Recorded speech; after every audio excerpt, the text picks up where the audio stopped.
My name is Emily Nadeau, and I'm from Peachtree City in Sugarfoot Yarns, and this is a technique that blog that we're doing that's attached to our blog, Sugarfoot Yarns, and we're going to do a crochet cast on. Crochet cast on is my absolute favorite cast on, and I've taught everybody here that I could because it has a really nice edge to it. It comes off and on really easy. And it can be used as a regular cast on or a provisional cast on. And so it has the best provisional cast on I have. So the first thing we do is we're going to crochet the stick. This is the object in which we're going to crochet, okay? So we start off with a slip knot. And for those who know how to do a slip knot, it just goes like that. And on the crochet hook, on the knitting needle. So again, that's just a slip knot that goes on the needle itself because that's how we attach it. For those who don't know how to do a slip knot like that, you just cross it over, bring it over, grab the middle, put your crochet hook in, and you have a loop. Great. So what I'm going to do is I'm going to start it. This is the only time.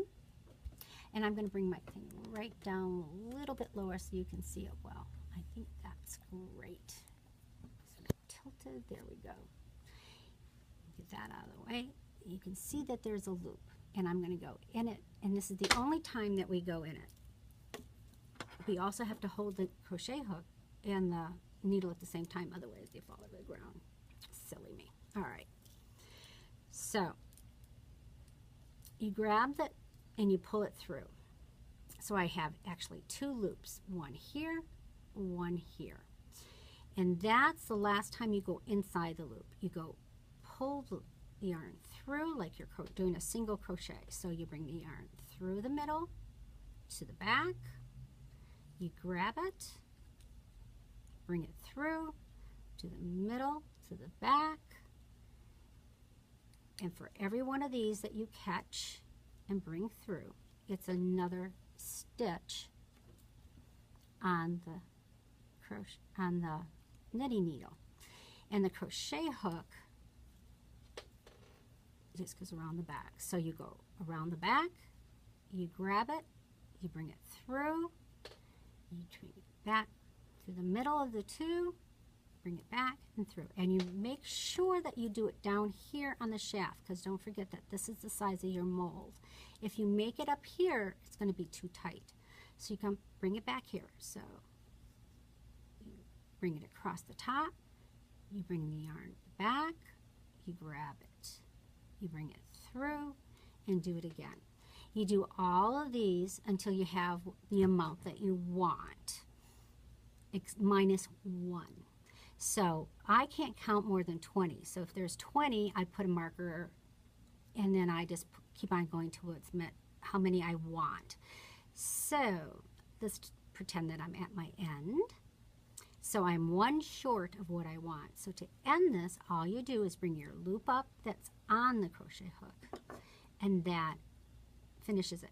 So there's no guessing how much your tail has to be. There's no guessing about the length of yarn that you need. You leave the tail size that you want it to close it up or whatever you need to do. And this is the crochet. Now, I want you to see there is a really nice bottom here, and that's what I really, really like about it. So, and then if I've miscounted, I just take the top one off, put it back on my thing,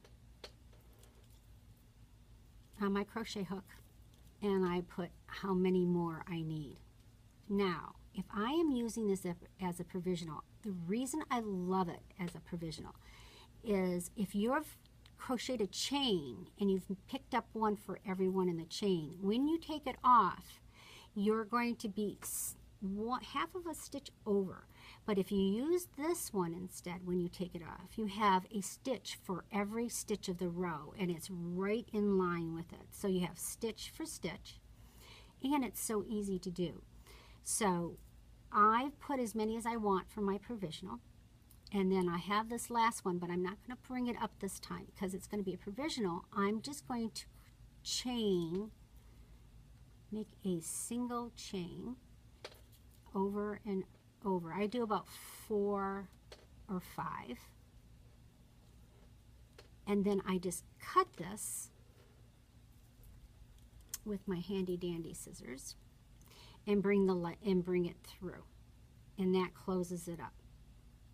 Now, when it's time to take it apart, this is what you're going to take off. Because when you take this one off, if you started here, it'd be hard to do it. So this tells you, take me off on this side. So you just would pull through the chain, unravel it, and then these would start to unravel, carefully putting them back on your chain. So it's a great provisional. The only other tip I really want to give you is when you start to knit on this provisional, and you know you've used a different color and a different kind of than the one that you're putting on there, you want to take your first one that you're going to put on, and you're going to make that slip knot I taught you how to do, and that's the first stitch that you're going to use. There we are. For your loop. If you make, let me break this off. If you use that loop to knit with, when you take this apart at the end, let me put the chain back in.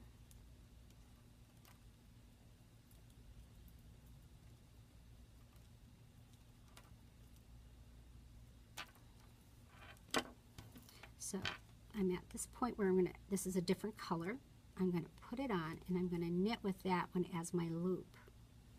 Let me show you again, just to make sure that you saw that, because I wasn't sure if I'm off or not. So this was the loop, and I knitted that one. What happens is that when I take the provisional off, that stitch still exists. If I didn't do that, it would have been you would have lost that stitch. So this way it keeps on going. So when you take the provisional off, you'll have that slip, and if it bothers you that there's a knot there, at that point you can take the knot off. So it's just a slip knot, so you could just slip it right out. But you don't want to lose this one stitch. It really, I finally learned to do that after I kept doing it and going, I'm one short, where did I lose that one? I know I took them off one for one. Well, it was the first one, and it was because it would come off. If we didn't do that, it would just be a loop over. So I love this, especially if you used it and you weren't really expecting to have it be a provisional, but you've made your grandchildren or you made your kids a sweater and they've gotten too short for it, but they haven't gotten too wide for the sweater. You can come back and take that bottom off anytime you want to, and then go and add some more length. You can take off the ribbing, and then you just go ahead and knit it, and then you put another new ribbing on it. Also, the other day I had a shawl that I was making, and it was too short, but I wanted it had 2 colors, and I needed the other color. I went back and took off the ribbing, took off the crochet cast on, and then went that way. Even though it was the same color, I was able to take it off one for one. So I hope you enjoyed that. That is a crocheted cast on, and it's crocheted onto the needle. If you have any questions, you can email me, Emily, at sugarfootyarns.com, or you can give us a call at 770-487-9001. We're here to help you with whatever you like, and we have all kinds of wonderful yarns that are here in the shop for sale. So hope you give us a call or let us know how you like it. Thanks.